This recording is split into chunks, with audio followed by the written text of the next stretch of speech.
My name is Barry Montoya. I'm one of the elders here, and on behalf of elders and Pastor Jim Mitchell, we welcome you, whether you're here in person or on our live stream. We have a couple of announcements today. Tonight, from 5:30 to 6:30, we have a hymn sing here. Those hymn requests will be from the Trinity Hymnal, the Blue Book, and the ARP Psalter, and along with a time and focus on prayer.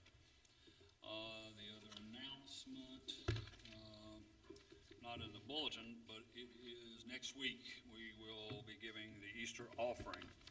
And in the Easter offering, there will be a list given that will not include the Bryce Sanders. It's a giving part of the ARP Foundation, Von Clarkin, Outreach North America, World Witness. All of these are separated and given across the board from your donations. The Bryce Sanders is for Camp Joy for mentally and physically handicapped. It's a pretty big camp at Von Clarkin. If you've ever had the opportunity to be in that neighborhood at the time, it's quite amazing what people do for that camp. So that will be part of the division of funds this year. So you will see, I don't think you will see that on the handout, but it is part of it now. Okay? So be aware of that. So next week we'll take up those offerings for that. Okay?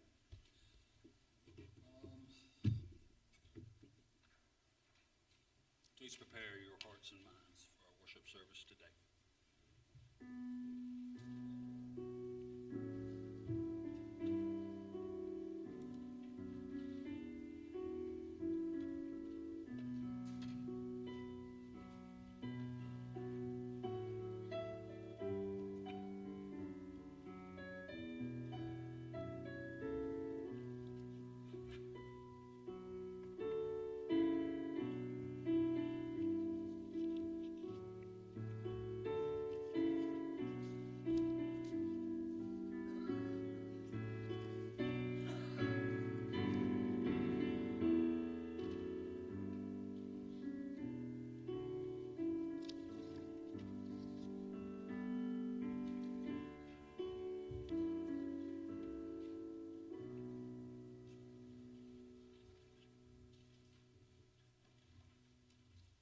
Worship today comes from Zephaniah, 3rd chapter, verses 14 and 15.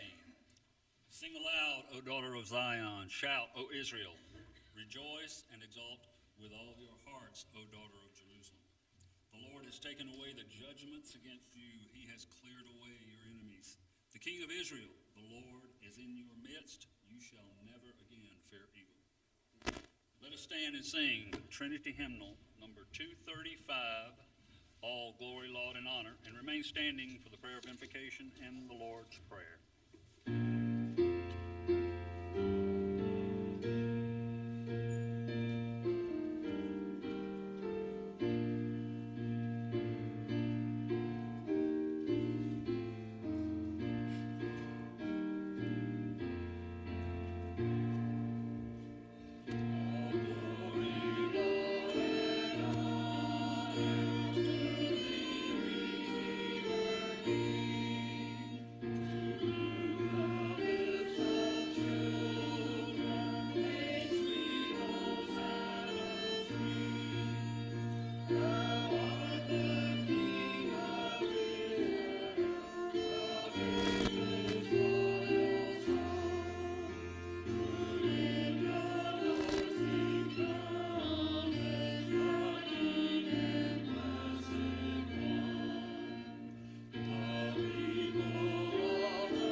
Let us pray. Great King of Kings, we ask that you give blessings to our congregation today as we celebrate your triumphant entry into Jerusalem. Open our hearts to receive your love. Open our minds to hear your infallible words in the Holy Scriptures. Open our hands to receive your loving grace. May our worship service be acceptable in your sight as we pray, as you taught your disciples to pray, saying, Our Father, who art in heaven, hallowed be thy name. Thy kingdom come, thy will be done, on earth as it is in heaven. Give us this day our daily bread, and forgive us our debts, as we forgive our debtors. And lead us not into temptation, but deliver us from evil. For thine is the kingdom, and the power, and the glory forever. Amen. Please be seated.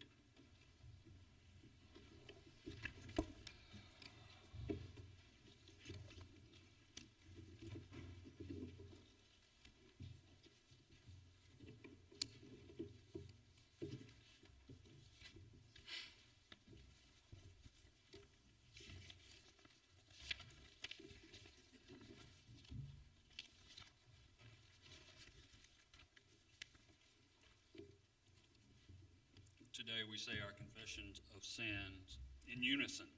It does not say that in the bulletin.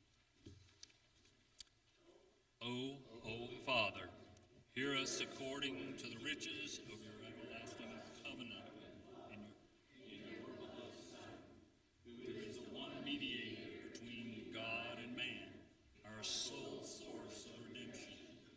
Lord Jesus, O King of glory, we confess that our praise of your majesty has been faint. Our performance as citizens of your kingdom has been treasonous. We have surrendered to the enemy by our secret and our open sins. Yet for our treason you died, Lord Jesus. For our restoration you rose again. Draw us closer to you now, that our eyes may catch the vision of your tears, and our hearts the wonder of your grace. O Spirit of God, by your continuing instruction, make us loyal and loving servants of the King. In Christ's name, amen. Now let us go to our Lord with our own confessions.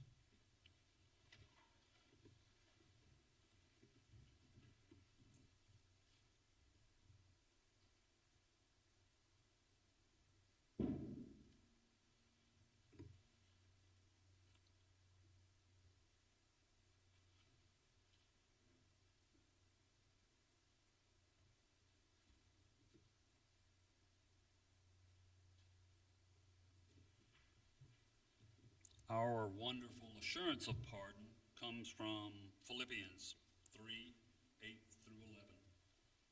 Indeed, I counted everything as loss because of the surpassing worth of knowing Christ Jesus, my Lord. For his sake, I have suffered the loss of all things and counted them as rubbish, in order that I may gain Christ and be found in him, not having a righteousness of my own that comes from the law, but that which comes from the faith in Christ, the righteousness from God that depends on faith, that I may know him and the power of his resurrection, and may share his sufferings, becoming like him in his death, that by any means possible I may attain the resurrection from the dead. Now let us stand for our confession of faith, which comes from the larger catechism, question 48 and 49. Question 48. How did Christ humble himself in his life? Christ humbled himself in his life by subjecting himself to the law, which he perfectly fulfilled, and by conflicting with the indignities of the world, temptations of Satan, and infirmities in his flesh, whether common to the nature of man, or particularly accompanying that his low condition. Question 49. How did Christ humble himself in his death? Christ humbled himself in his death, in that having been betrayed by Judas, forsaken by his disciples, scorned and rejected by the world, contemned by Pilate, and tormented by his persecutors, having also conflicted with the terrors of death and the powers of darkness, felt and borne the weight of God's wrath. He laid down his life as an offering for sin, enduring the painful, shameful, and cursed death on the cross. Be seated. I would like to ask the children to come forward, and Joel Reed will lead them in the children's song. Good morning. You and me again, huh? Okay. Is that okay with you? Okay. Today, Pastor Mitchell is going to be doing Psalm 118. Now, it's a big old long psalm, so there's a lot in there. And he's going to be relating it to Palm Sunday, to when Christ entered Jerusalem on the donkey and everybody was singing, Hosanna, Hosanna, right? They were praising Jesus. There's a verse in here that always strikes me as being something that I need to remember. Verse 8, it says, "It is better to take refuge in the Lord than to trust in man." So often we put our faith and our trust in people around us, right? When in fact we should be putting our faith and our trust in God. He is right. He is holy. He is separate. And he sent his son to pay for that sin that we constantly commit because he loved us. And people around us are always going to let us down. But God and Jesus never will. Because he is. Absolutely. Let's pray. Dear Heavenly Father, we do thank you that you loved us enough to send your son. Remind us that you and you alone are who we should be trusting. That our confidence should not be in man, but in you. In Jesus' name we pray. Amen.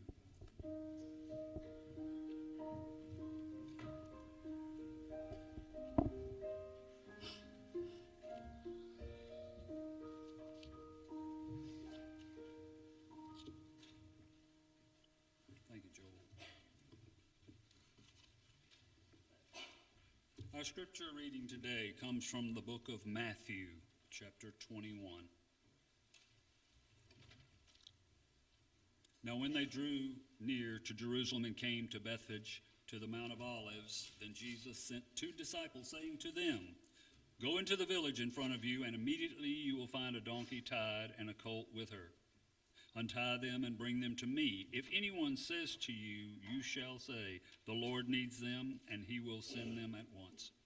This took place to fulfill what was spoken by the prophet, saying, "Say to the daughter of Zion, Behold, your king is coming to you, humble and mounted on a donkey, on a colt, the foal of the beast of burden." The disciples went and did as Jesus had directed them. They brought the donkey and the colt and put on them their cloaks, and he sat on them. Most of the crowd spread their cloaks on the ground, and others cut branches from the trees and spread them on the road. And the crowds that went before him and that followed him were shouting, "Hosanna to the Son of David! Blessed is he who comes in the name of the Lord! Hosanna in the highest!" And when he entered Jerusalem, the whole city was stirred up, saying, "Who is this?" And the crowd said, "This is the prophet Jesus from Nazareth of Galilee." And Jesus entered the temple and drove out all who sold and bought in the temple. And he overturned the tables of the money changers and the seats of those who sold pigeons. He said to them, "It is written, my house shall be called a house of prayer, but you make it a den of robbers." And the blind and the lame came to him in the temple, and he healed them. But when the chief priests and the scribes saw the wonderful things that he did, and the children crying out in the temple, "Hosanna to the Son of David," they were indignant. And they said to him, "Do you hear what these are saying?" And Jesus said to them, "Yes, have you never read, out of the mouths of infants and nursing babies, you have prepared praise. And leaving them, he went out of the city to Bethany and lodged there. In the morning, as he was returning to the city, he became hungry. And seeing a fig tree by the wayside, he went to it and found nothing on it but only leaves. And he said to it, "May no fruit ever come from you again." And the fig tree withered at once. When the disciples saw it, they marveled, saying, "How did the fig tree wither at once?" And Jesus answered them, "Truly I say to you, if you have faith and do not doubt, you will not only do what has been done to the fig tree, but even if you say to this mountain, 'Be taken up and thrown into the sea,' it will happen. And whatever you ask in prayer, you will receive, if you have faith." And when he entered the temple, the chief priests and the elders of the people came up to him, and he was teaching and said, "By what authority are you doing these things, and who gave you this authority?" Jesus answered them, "I also will ask you one question, and if you tell me the answer, then I also will tell you by what authority I do these things. The baptism of John, from where did it come? From heaven or from man?" And they discussed it among themselves, saying, "If we say from heaven, he will say to us, 'Why then did you not believe him?' But if we say from man, we are afraid of the crowd, for they will hold that John was a prophet." So they answered Jesus, "We do not know." And he said to them, "Neither will I tell you by what authority I do these things. What do you think? A man had 2 sons, and he went to the first and said, 'Son, go and work in the vineyard today.' And he answered, 'I will not.' But afterwards he changed his mind and went. And he went to the other son and said the same. And he answered, 'I will, sir.' But he did not go. Which of the 2 did the will of his father?" They said, "The first." Jesus said to them, "Truly I say to you, the tax collectors and the prostitutes go into the kingdom of God before you. For John came to you in the way of the righteousness, and you did not believe him. But the tax collectors and the prostitutes believed him. And even when you saw it, you did not afterward change your minds and believe him." Here another parable. There was a master of the house who planted a vineyard and put a fence around it and dug a winepress in it and built a tower and leased it to tenants and went into another country. When the seasons of the fruit drew near, he sent his servants to the tenants to get his fruit. And the tenants took his servants and beat one, killed another, and stoned another. And again he sent other servants, more than the first, and they did the same to them. Finally he sent his son to them, saying, "They will respect my son." But when the tenants saw the son, they said to themselves, "This is the heir. Come, let us kill him and have his inheritance." And they took him and threw him out in the vineyard and killed him. When, therefore, the owner of the vineyard comes, what will he do to those tenants? They said to him, "He will put those wretches to a miserable death and let out the vineyard to other tenants who will give him the fruits in their seasons." Jesus said to them, "Have you never read in the scriptures, 'The stone that the builder rejects has become the cornerstone'? This was the Lord's doing, and it is marvelous in our eyes. Therefore I tell you, the kingdom of God will be taken away from you and given to the people producing the fruits. And the one who falls on this stone will be broken to pieces, and when it falls on anyone, it will crush him." When the chief priests and the Pharisees heard his parables, they perceived that he was talking and speaking about them. And although they were seeking to arrest him, they feared the crowds, because they held him to be a prophet. Blessed be the word of the Lord.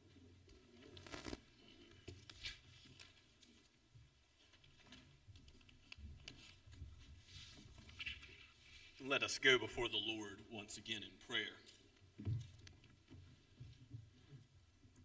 O Father, Son, and Holy Spirit, we rejoice in this day that you have made. For you are a great God, the creator of all things, and you are our Redeemer. O Father, you have authored salvation from eternity past. And O Son, you have accomplished it. And O Holy Spirit, you apply it to us. So bring about the work of conversion for those who have not yet trusted in Christ.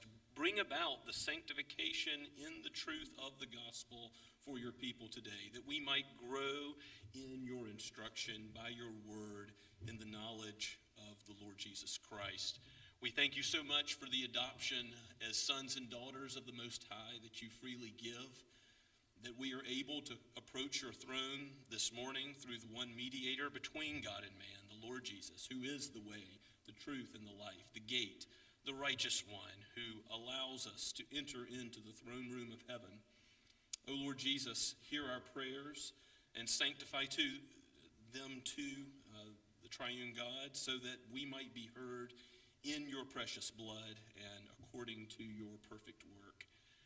We pray, Lord, that you would help us to give the gospel to those that we meet in our lives, in our neighborhoods, in our workplaces, where we live and work and play. Father, we thank you for this community, for godly and faithful churches in Somerville. There are many, and we give you praise for them. Lord, we ask that your gospel, as it goes out today, not only from this pulpit, but from others in the Tri-County area, that you would do the work of building up your church by the word, and that we would be encouraged, that you would receive the glory, that it would not be to the glory of any man or denomination or local congregation, but to your great name, O Lord, that you, as the one with all power and authority, building your church on earth, would be seen as the one powerful to save. Indeed, Lord, we cry out, help, save us now. We know that ultimately we cannot trust in human beings, but we are able to trust in you, for you know the end from the beginning. And as much as wrong in this world, there are many effects of the fall, many results of sin that we see all around us, where good is called evil and evil is called good. Oh Lord, we lament these things, but we know that we can trust in you to right all things on the day of Christ's coming again, and that one day, soon and very soon, every tear will be wiped away, and all of what the enemy has sown in the fall and what our first father Adam did will be reversed in the second Adam, the Lord Jesus. We thank you, Lord, for this promise, and we know that those believers who have already fallen asleep in the Lord, who have died, that they will be raised again, and we will be raised again with a resurrected body like your own, and how we look forward to the culmination of your salvation, so that we would praise you with the angels forever and ever. You are the Lord of hosts, the Lord of angel armies, and so we call upon you to work in this world in a powerful way that uses your people as salt and light, uses your church as your influence in the world. We long to see a day, Lord, when abortion is no more. Lord, we continue to ask for this and praise you for the developments that we have seen in recent decades. We give you praise for turning the hearts of even those that do not know you to recognize the human being made in your image that is in the womb. Father, we lift up those in our own congregation. We pray for Carissa and the young boy in her womb. We pray for a safe delivery soon, Lord, that you would be praised in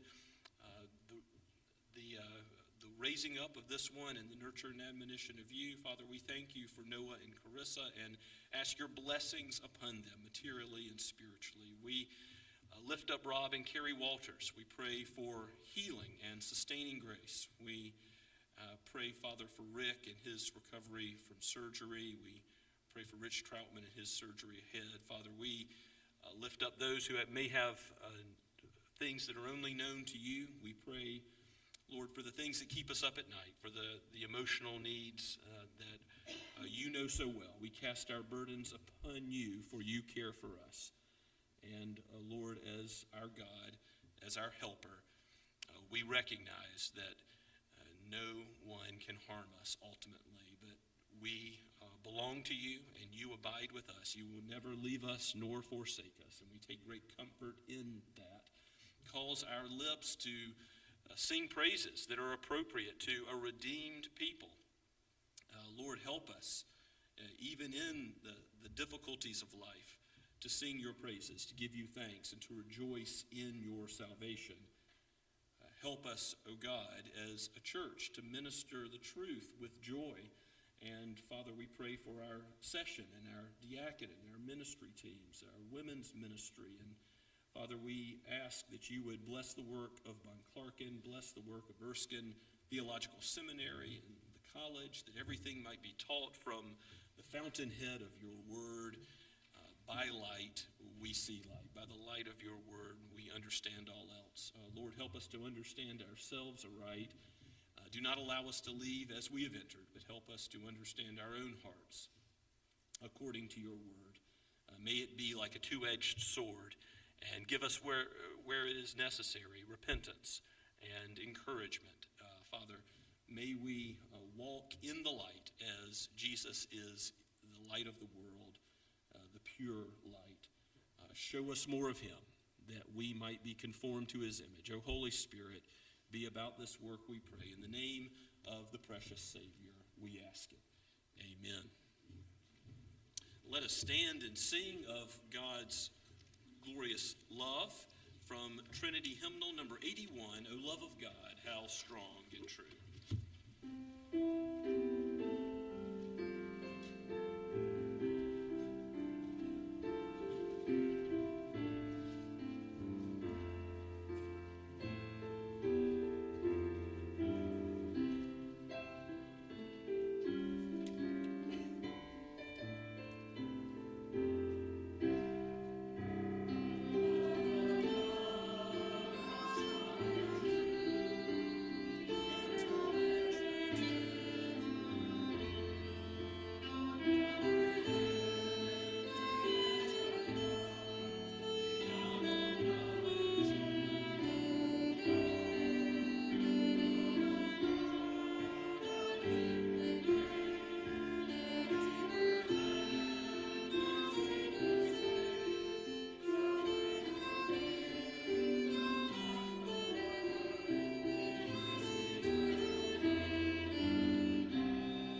Good morning.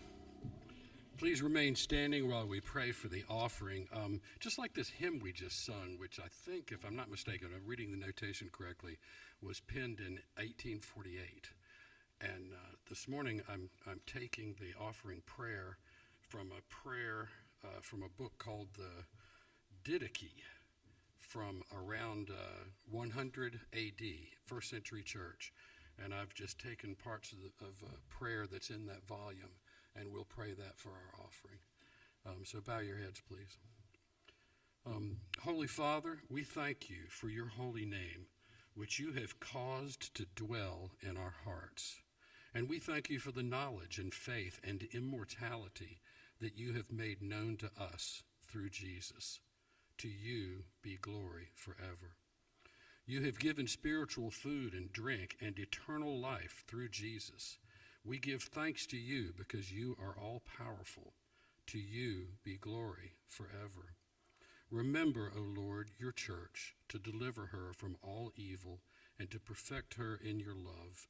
Gather her from the four winds once she has been sanctified for the kingdom you have prepared for her. To you be glory forever. May grace arrive and let this world pass away. Hosanna to the God of David. Maranatha. Lord God, please accept our offering and bless it to your purpose, and to you be glory forever. Amen.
Seated, and turn with me, if you would, in your copy of God's Word, to Psalm 118. We do have additional copies of the Scriptures under the black bulletin board in the back, which you're welcome to use or take with you if you need a Bible. You cannot understand the triumphal entry into Jerusalem by Jesus without understanding Psalm 118. It's an important psalm. It was quoted directly by the crowds, massive crowds, that laid the palms at Jesus' feet. And Jesus himself, later in Matthew 21, which was read in your hearing this morning, later this psalm is quoted by Jesus as he refers to himself as the rejected cornerstone, which we also saw in 1 Peter chapter 2. Is quoted elsewhere in Scripture, but this psalm is essential for understanding Christ. And Jesus himself says that all of the Scriptures are about him. But before we get to understanding the psalm and what it says about Christ, we need to understand what it says in its original historical context. And John Calvin argues strongly, I believe correctly that it is about David. Certainly, David was a rejected king. He was anointed by God, and no one could take his kingship away, and yet he found himself on more than one occasion on the run during his life. And whoever the earthly psalmist is that wrote this psalm, we'll see how it refers to the priesthood specifically. There is a reality that Jesus is the Davidic king. Jesus is the great high priest after the order of Melchizedek. Jesus is the prophet, priest, and king who fulfills Psalm 118. It is also the last of a psalm in a series of psalms from 113 to 118 that would be used at the end of the Passover meal. So in all likelihood, it was probably the last thing that Jesus sung with his disciples in the upper room before going out to the Garden of Gethsemane to head to the cross to die for the sins of his people. So what an important scripture to look at this morning. There is a lot here, but we'll begin at the beginning and read the entire psalm together. This is penned by the psalmist and breathed out by the Holy Spirit for each of us today. This is God's word. Oh, give thanks to the Lord, for he is good, for his steadfast love endures forever. Let Israel say, his steadfast love endures forever. Let the house of Aaron say, his steadfast love endures forever. Let those who fear the Lord say, his steadfast love endures forever. Out of my distress I called on the Lord. The Lord answered me and set me free. The Lord is on my side. I will not fear. What can man do to me? The Lord is on my side as my helper. I shall look in triumph on those who hate me. It is better to take refuge in the Lord than to trust in man. It is better to take refuge in the Lord than to trust in princes. All nations surrounded me. In the name of the Lord, I cut them off. They surrounded me on every side. In the name of the Lord, I cut them off. They surrounded me like bees. They went out like a fire among thorns. In the name of the Lord, I cut them off. I was pushed hard so that I was falling, but the Lord helped me. The Lord is my strength and my song. He has become my salvation. Glad songs of salvation are in the tents of the righteous. The right hand of the Lord does valiantly. The right hand of the Lord exalts. The right hand of the Lord does valiantly. I shall not die, but I shall live and recount the deeds of the Lord. The Lord has disciplined me severely, but he has not given me over to death. Open to me the gates of righteousness, that I may enter through them and give thanks to the Lord. This is the gate of the Lord. The righteous shall enter through it. I thank you that you have answered me and become my salvation. The stone that the builders rejected has become the cornerstone. This is the Lord's doing. It is marvelous in our eyes. This is the day that the Lord has made. Let us rejoice and be glad in it. Save us, we pray, O Lord. O Lord, we pray, give us success. Blessed is he who comes in the name of the Lord. We bless you from the house of the Lord. The Lord is God, and he has made his light to shine upon us. Bind the festal sacrifice with cords up to the horns of the altar. You are my God, and I will give thanks to you. You are my God, and I will extol you. Oh, give thanks to the Lord, for he is good. For his steadfast love endures forever. Amen. Let us ask for the Spirit's help. O Holy Spirit, open the eyes of our hearts that we might behold in your word the fullness of it, the truth about Christ as our great King, the King of glory, that we would understand the sort of salvation that he has accomplished rightly, and that we would understand ourselves and our need of him, and your ongoing shepherding care of your flock according to Scripture. We pray all this in his precious name. Amen.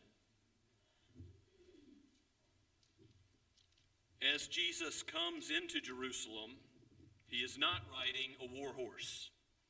He is riding, as King David did, at least on some occasions, 1 Kings 1:33 is an example. He rode a donkey, a colt, a symbol of peace. And yet, the praise that Jesus received was from this psalm, Hosanna, which mirrors the words found in verse 25, save us, we pray, or save us now. The Hebrew is translated into Greek, Hosanna, save us now. And the palm branches that were thrown down were a symbol of liberation from captives. And this would have been known to the Hebrews because recently in the Maccabean revolt, they were used then. So the symbolism of the great crowds, and it would have been quite a number as the whole world has come to Jerusalem for the Passover, all Israelites have come together, this great crowd that praises Jesus. They are praising him, but they don't necessarily understand the sort of Messiah that he has come to be. He's not going to liberate from the yoke of Rome. He's not going to meet their expectations. Now, it's true that a few days later, there will be another crowd saying, crucify him, crucify him. Were some from this crowd in that latter crowd? We don't ultimately know. But we do know that the praises of Jesus that fulfill Scripture are like the disciples, done with partial understanding at best. Perhaps there are true believers, disciples in that group, and yet at the same time there is much to learn about Jesus' ways, because he set his face like a flint to go into Jerusalem to go and die, to give up his life as a ransom for many. That was his mission in coming into that great city. It was not to be the sort of victor that he will ultimately be on a war horse on the day of his second coming in Revelation. So to understand Psalm 118 and apply it to Christ, we're going to see how it has a fulfillment in its historical context that points to Christ, but then also points beyond Christ's first coming to his second coming, and the culmination of all things in God's redemption. I don't know if you noticed when the psalm was read that his book ended with repetition. This statement of God's covenant love, his steadfast love, his hesed, as we've encountered elsewhere in the Psalter. This is the summary of the gospel. God's mercy, it is provided by God to his people. Nothing that we have done, but all of his doing. Give thanks to him for that covenant love, that he fulfills the conditions of the covenant himself. Give thanks to the Lord, for he is good. Certainly that is good. His character is good, and what he does is good. His steadfast love endures forever. And again, the very last verse, verse 29, echoes the same. Verses 2 through 4 have the various members of Israel proclaiming this. Let Israel as a whole say, his steadfast love endures forever. Specifically, let the house of Aaron, verse 3, that is the priesthood, say, his steadfast love endures forever. And let those who fear the Lord say, his steadfast love endures forever. Who are those that fear the Lord? All believers, but including Gentile believers. And what do you know? This follows the very short psalm, Psalm 117, which makes reference to all the nations being glad because of the gospel, and ultimately the Lord Jesus as the fulfillment of God's covenant love. So does the steadfast love of the Lord endure forever? Does his covenant mercy endure forever? If you sing this song, if you memorize the word of God as he puts it to us today, you can't miss this repetition. God wants us to know his gospel never fails, and its results will never cease to be of value to his people that sing his praises. He has become our song and our salvation indeed. Now, in verse 5 and following, you see the problem that the psalmist is having. Out of his distress, he calls on Yahweh.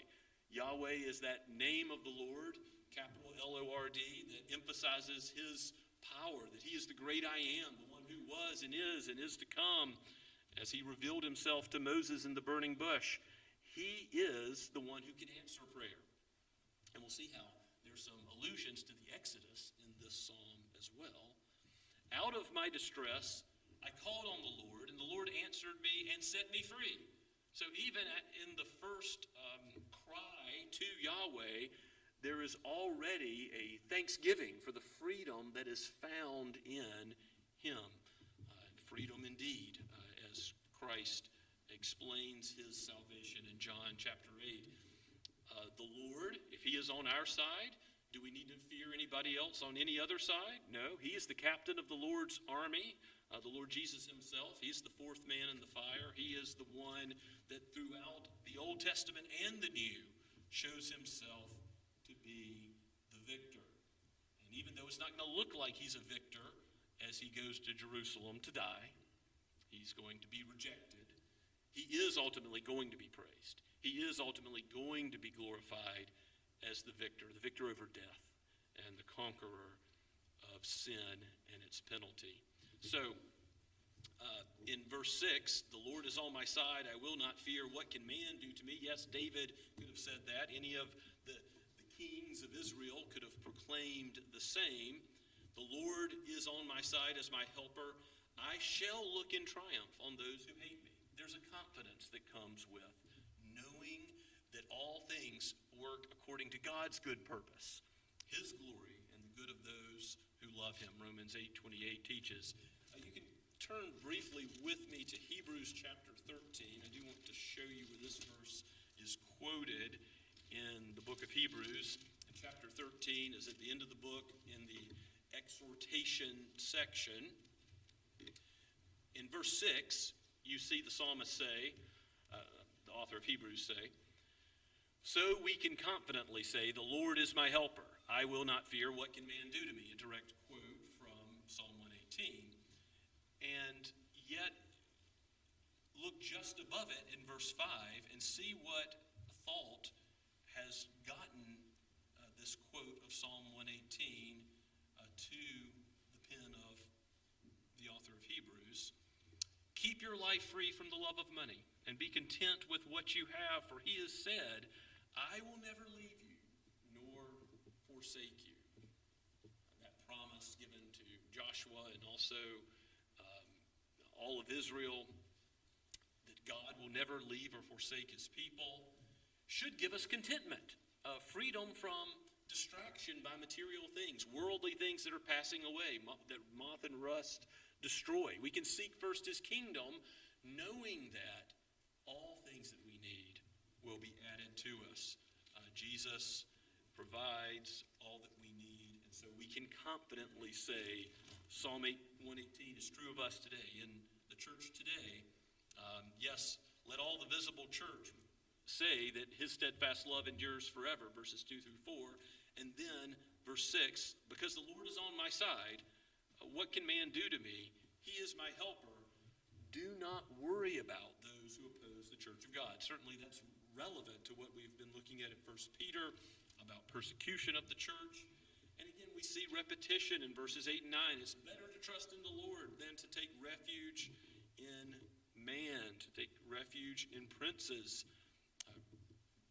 Men long for power. They long to exercise that power over others. We ought not fear them, regardless of how powerful they are. Even in Sunday school this morning, we were discussing the man of lawlessness, the person, the principle that raises itself up against the church of God. Important passage, difficult passage, but whatever happens before Christ's return, we should not fear man. We should trust in the Lord.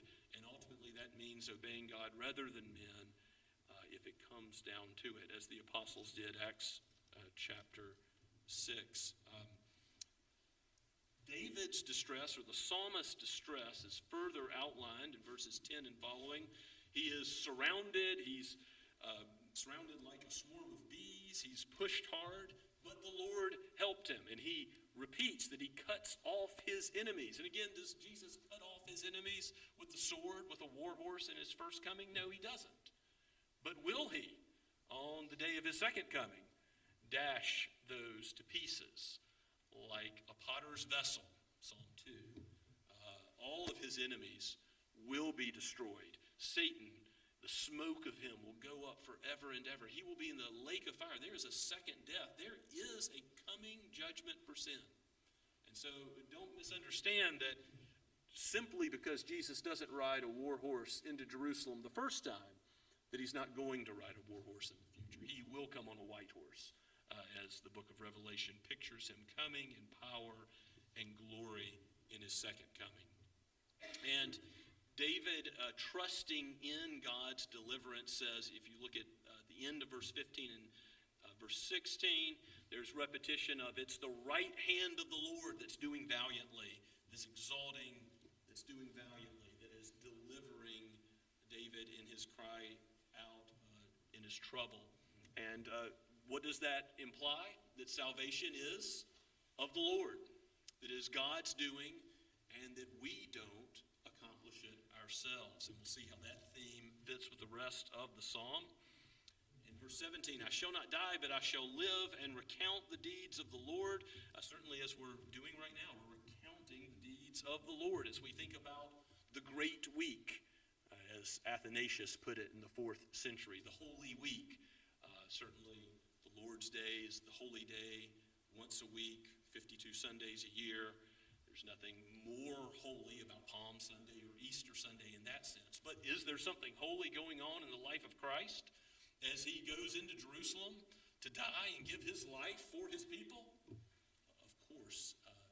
The presence of God is what made the dirt holy ground when Moses had to remove his sandals. And certainly the presence of Christ going in that last week to Golgotha for the sake of his people was a holy thing indeed. And Christ is the one who opens the gate and brings us in, accomplishes this salvation for us. You see that in verse 19. I don't want to skip over the end of verse 18, however, that he's not given me over to death. Christ is given over to death for a time, but of course he is resurrected and is victorious over death. And that'll be the subject, Lord willing, of our study in the Psalter next week. But look at verses 19 and 20. Open to me the gates of righteousness, that I may enter through them and give thanks to the Lord. There's a prayer, a petition on the part of the psalmist to enter the Lord's presence. But who can enter the Lord's presence? He who has clean hands and a pure heart, which is no one of Adam's race. For we all sin in thought, word, and deed. We all need a Savior. And this is where Christ comes in. This is the gate of the Lord, verse 20 says. The righteous shall enter through it. I thank you that you have answered me, verse 21 says, and have become my salvation. God is the one who has become salvation. God is the one. Jesus is the gate. He is the door, John 10:9. Jesus is the way, the truth, and the life, the only way that we are able to access the presence of God. He is the only righteous one who has fulfilled all the law of God perfectly, as we confessed from the Westminster Larger Catechism this morning. Jesus is the one who provides our access to God in prayer and in worship, and certainly in everlasting life, and in life now, to live for him as his disciples. The change, the transformation that comes, that's all from the accomplished work of Christ on our behalf, living the life we couldn't live, dying the death we deserved to die. He has become our salvation. Salvation is of the Lord. Indeed, it ought to be the case that we have a song sing. Verse 15 says, glad songs of salvation are in the tents of the righteous. Is there a glad song in your heart today? Are you singing the hymns and the psalms from the heart with joy and thanksgiving for God and what he has done. That is a characteristic mark of God's redeemed. As we come back together this evening and sing psalms, I hope that there will be in the hymns and psalms and the modern hymns that we sing always that characteristic mark of God's people rejoicing in him. It's not just going through the motions. It's not just saying some words, checking off a box. No, particularly children, I want you to understand this as you grow up. Take joy in your individual singing before the Lord and in the tents of the righteous, that all of the visible church sing these songs together. There's something that unites us, even with the Old Testament people of Israel, that we, like them, sing and read and study Psalm 118, thinking about the Messiah and what God was going to do and now has done. And we rejoice in what he has done. When it says in the psalm that this is the day the Lord has made, let us rejoice and be glad in it, verse 24, that is not just saying what we frequently do in prayer. Lord, you've given us a new day. The sun is shining, the birds are chirping. Even despite evil and trials and difficulties, God is present with his people every day. That's true. But the day of salvation is what's in view. The revealing of Jesus as the King of glory who was marching to a death that the people didn't necessarily understand, that he was going to be rejected. Even the disciples said, Lord, this will never happen to you. Peter says in Matthew 16, no, this will never happen to you. You're never going to go to die. But that's exactly what Jesus came to do, to seek and save the lost, to give his life as a ransom for many. So, Jesus came to reveal himself as this stone that was rejected, that has become the cornerstone, verse 22. This is the Lord's doing, and God accomplishes salvation, not us. It's marvelous in our eyes because he does it, all of his grace, not by our works. And the rejected stone, in context, I think, is David or the psalmist. And Jesus is the ultimate fulfillment of that. And when, in verse 25, the psalmist cries out, save us, we pray. Hosanna, we pray, O Lord. O Lord, we pray, give us success. He comes to the conclusion in verse 26 that he ought to bless the name of the Lord. He ought to anticipate success. Blessed is he who comes in the name of the Lord. We bless you from the house of the Lord. And that we, I think, indicates that the priesthood is talking here, the household of Aaron, as was mentioned back in verse 3. So the whole of Israel blesses the Lord. The priesthood blesses the Lord. There's the acknowledgement the Lord is good. The Lord is God, verse 27, that he has made light to shine upon us. Looking back to the Exodus, his glory in the Shekinah cloud, guiding the people of God in a cloud by day and fire by night.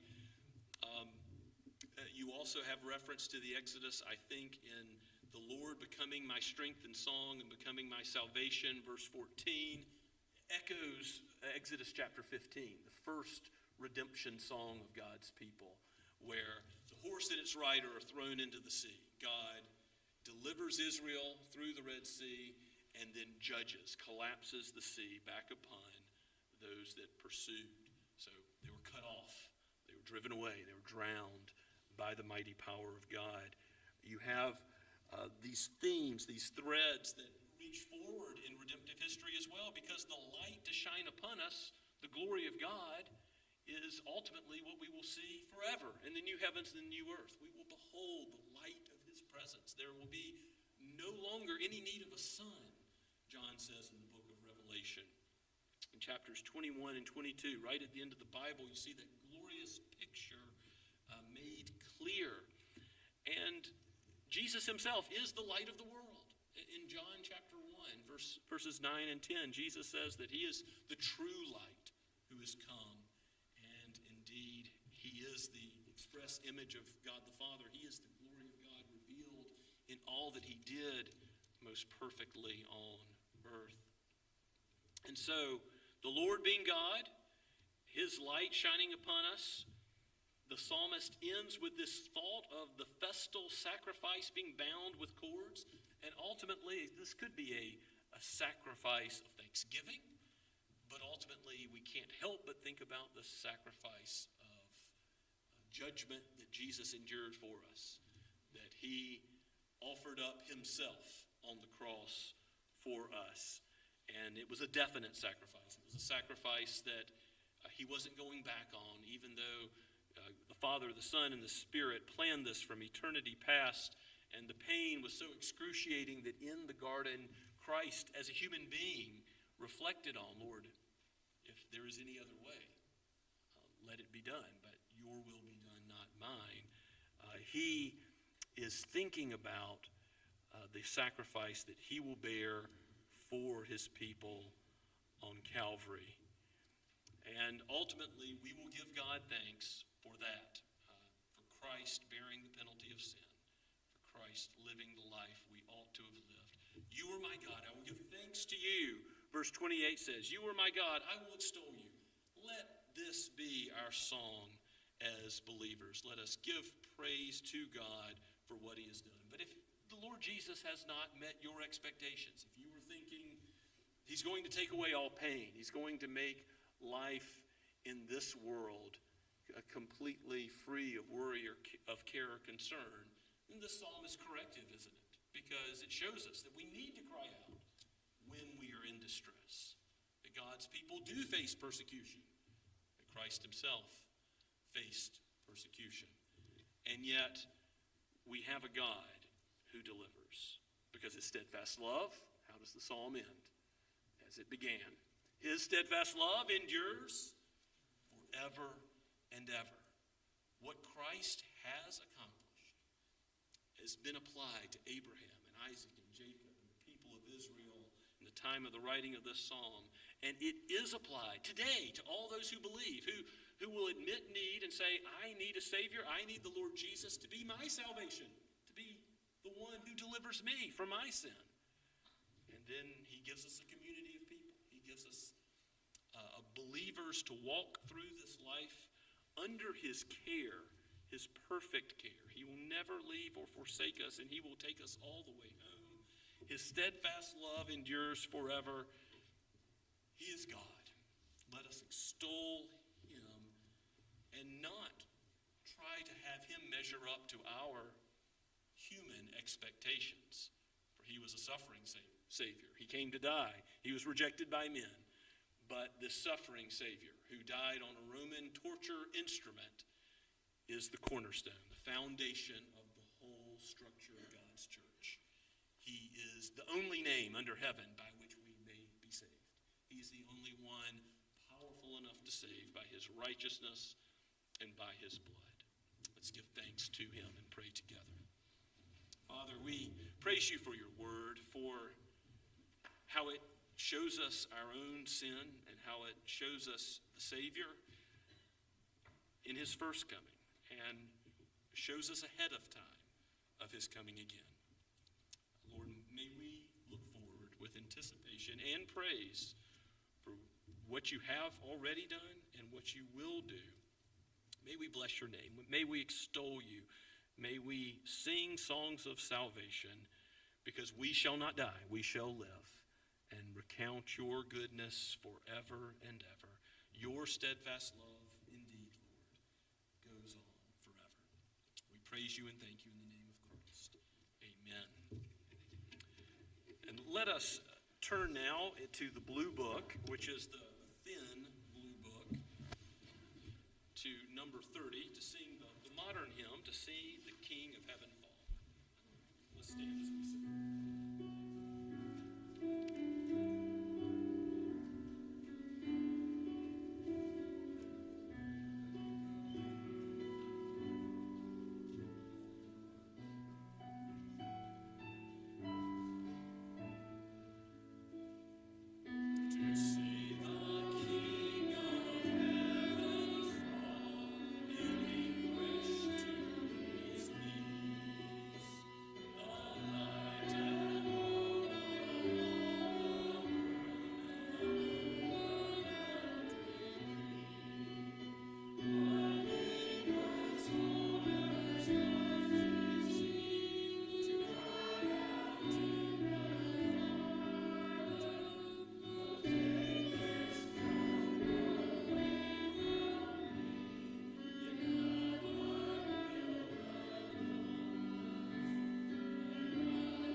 People of God, rejoice, for his steadfast love endures forever. Now hear the benediction of God himself.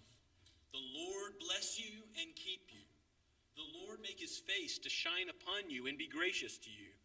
The Lord lift up his countenance upon you and give you his peace, now and forever. Amen and amen.